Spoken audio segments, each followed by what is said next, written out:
Dzina la Atate, ndi la Mwana, ndi la Mzimu Woyera. Amen.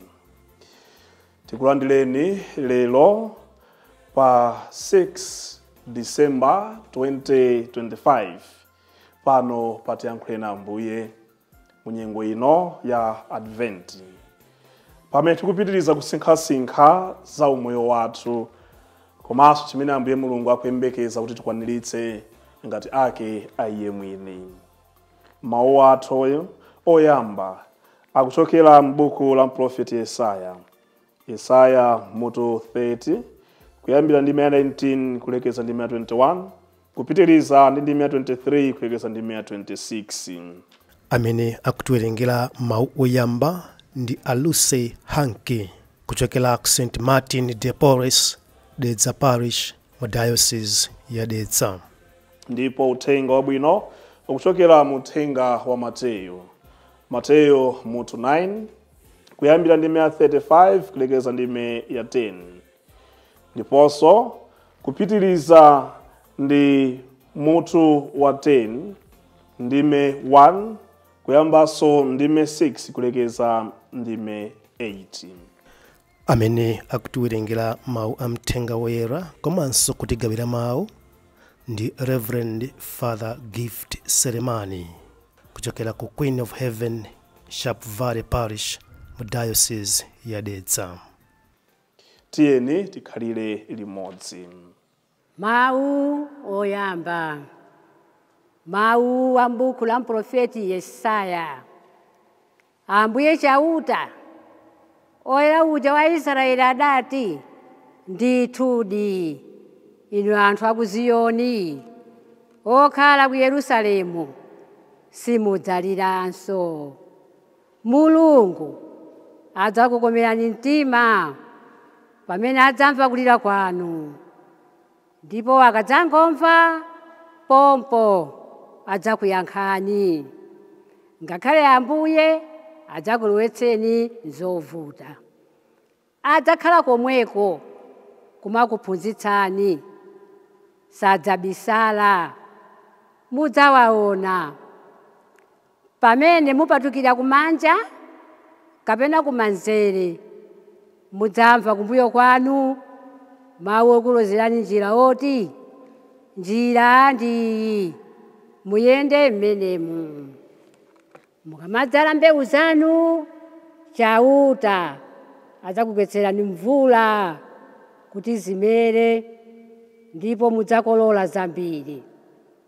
Tsiku limenelo ng'ombe zanu zidzapeza mabusa akulu, ng'ombe ndi abulu zokuthandizani kulima zidzadya chakudya cha mchere, chopapasa ndi fosholo ndi chifoloko.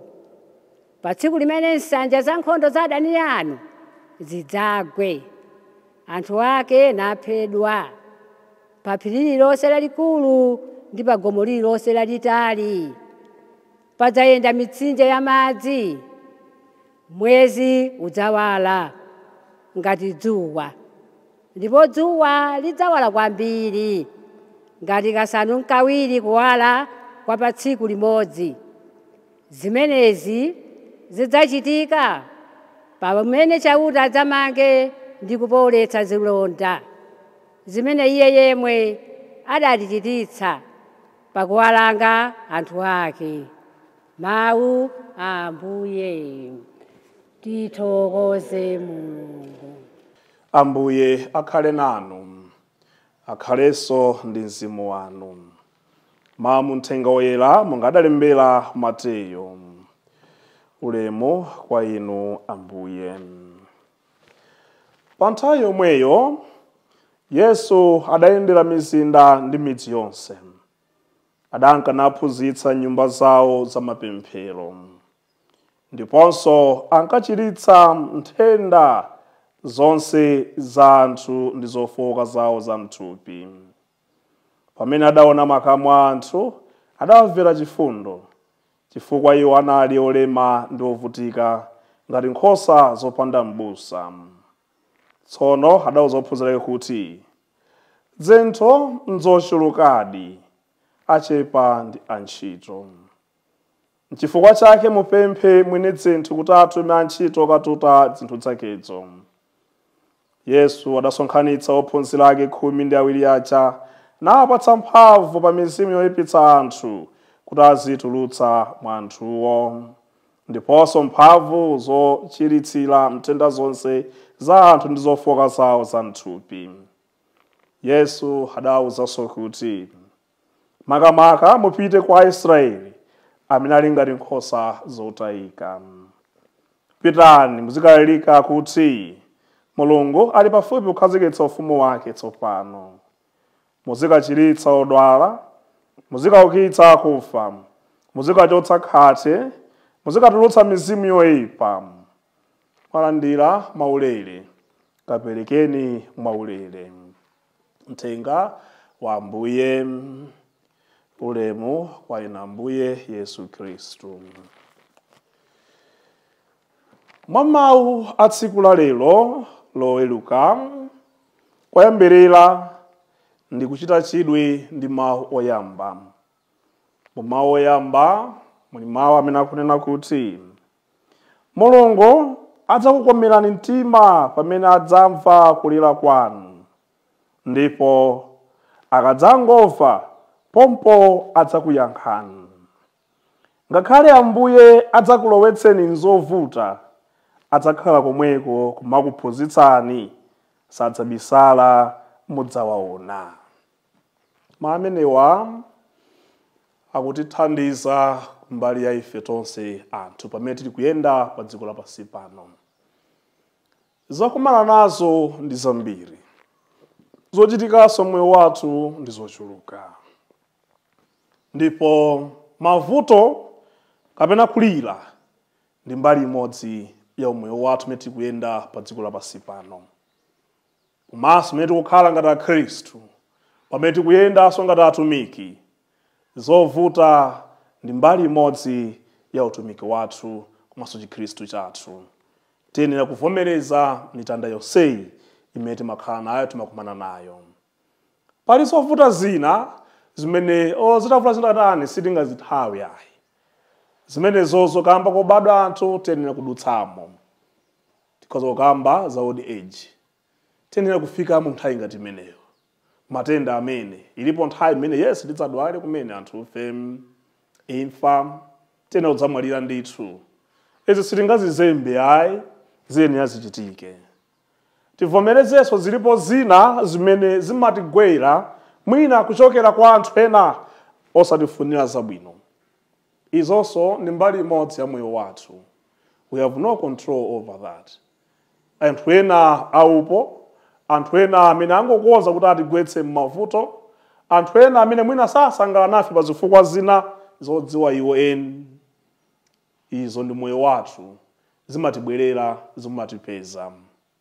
Zina timaziputa dala tokha inde, tivomerezenso umo ndi mmene moyo wathunso ulili. Koma mawu aja ngati timamvetsera bwino lomwe akunenetsabe kunena kuti as far as you belong to Christ, Ambuye Mulungu mu nyengo zonsezo ali nafe. Mu nthawi yonseyo ali nafe. Angakhala adzalolere kuti zinazo zitibwerere kapena zitigwere, koma sakutisiya tokha. Ayi. Pakanenso ngakhale Ambuye adzakulowetseni m'zovuta, adzakhala kumweko kumakuphunzitsani, sadzabisala mudzawaona. Mavuto omwe aja kayabwera okha, katachita waputa, kaina atibweretsera. Muchina chilichonse chimene chikuchitika moyo wathu, mkono wa Ambuye Mulungu umakhala pomwepo. Ndipo Ambuye Mulungu amakhala akutiyang'anira ndi kutithandizira kuti tithe kuwomboka mu zimene zija. Muchadanena kale, sadzalola kuti atiyese moposera mphamvu zathu, adzakhala nafe. Nde akutiuzitsa kuti tsimikiza mukadzalira kwa Ambuye Mulungu, pompo adzamva. Uthenga wabwino ukutimasulirano chonse bwino lomwe. Pamene ukuona zimene zikuchitika m'dziko lathu, tikaonadi nkhondozo zochuluka pa dziko lapansi, tikaona usiwa ndi wambiri pa dziko lapansi, matenda, pitani mzipatala, pitani makomo muone mene anthu ali kuzunzikira, anthu akulira. Nde Khristu akubwera tsopano ndikwamvera chifundo anthu onse aja, akunena bwino lomwe muthenga wake muja iye mwini ndiponso ankachiritsa nthenda zonse za anthu ndi zofoka zawo za nthope. Pamene adaona makamu a anthu adamvera chifundo, chifukwa anali olema ndi ovutika ngati nkhosa zopanda m'busa. Kunoti abale kulikulira ndipo anthu akumana nazo pa dziko lapansi pano. Zonsezi Ambuye Mulungu sikuti sakudziwa ayi, sikuti sakuona ayi. Kuzunzidwa ndi ana ako omwe, kuzunzidwa ndi makolo ako omwe, abale ndi ena onse, kuzunzidwa ndi atsogoleri ako omwe. Zonsezi zoti Ambuye Mulungu sikuti sakuona ayi, akuona. Ambuye Mulungu akulingalira zonsezi zimene zikuchitikira anthu zochitika tonsefe mmoyo wathu, nkutilimbitsa mtima kuti please simuli nokha, Mulungu ali pomwepo. Ndipo kachiwiri tsopano popeza pamenepa mpameneno akutiyitana ife tonse kuti tithe kusolva mavuto amenewa ndi ife utengapo gawo. Ubatizo wathu uja udatipatsa udindo wakuchitapo kanthu pa zimenezi. Adatituma Ambuye Mulungu akutituma, pitani pakuti mwaona zofoka zochitika pakati panu, muchitepo kanthu. Muli nkuthekera kopulumutsa ena m'masautso ngati amenewa. Mutayendera anthu akuchipatalaja, mutathandiza anthu ovutika aja ndi izi, mwapulumutsa ena ku mavuto zipsinjo zimene akumana nazo m'moyo. Musavutikenso ndi kuyang'ana kutali ayi, yang'anani pakhomo panu pomwepo. Muone nyumba imene makolo anu ali kugona, abale anu ali kugona, umphawi umene ana anu ndi abale anu ali kudutsamo.